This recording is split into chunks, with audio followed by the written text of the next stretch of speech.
Sir एक bite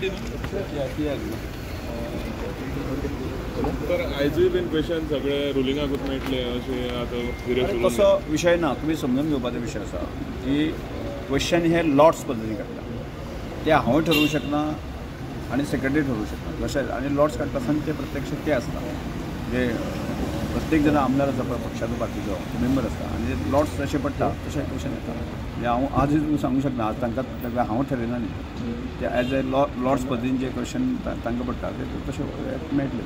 कित्याक allegation कित्याक करता ते एलिगेशन करता आसतना एक लक्षात उरता की विरोधक हे मध्ये खूप गट बारीक आसा म्हणजे 7च आसना विरोधक आनी सत्ताधारी आसा न्ही ते 33 म्हणजे सत्ताधाऱ्याचे लॉर्ड्स काडटा आसतना जे आसा न्ही मेजॉरिटी आसल्या कारणान स्वाभावीकपणे की सत्ताधारी जे ते पण डेमोक्रेसी ती विरोधकांक मातसो चड चान्स मेळपाक जाय. डेमोक्रेसी तशें कशें म्हणजे पीक एंड चूज करूं शकना हो विरोधक हांव डिफरन्सिएट करूं शकना हो सत्ताधारी आसा हो विरोधक आसा हांव करूं शकना.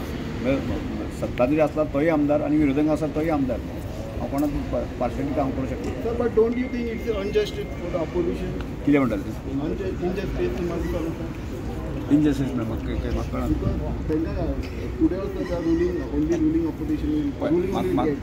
म्हाका म्हजे दृश्टिकोनान आसा न्ही प्रत्येक आमदार आसा न्ही तो तितलोच इम्पॉर्टंट आसा तो सत्ताधारी आसूं दी आनी विरोधक आसूं कारण हांव तांकां डिफरन्शिएट करूं शकना बाबा हे तिनूच विरोधी आमदार आसा म्हणून तांकां खूब चड दिवपाक जाय अशांत ना.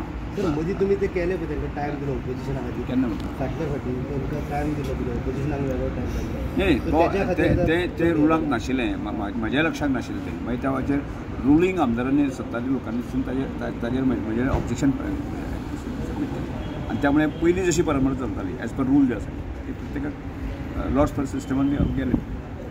थँक्यू.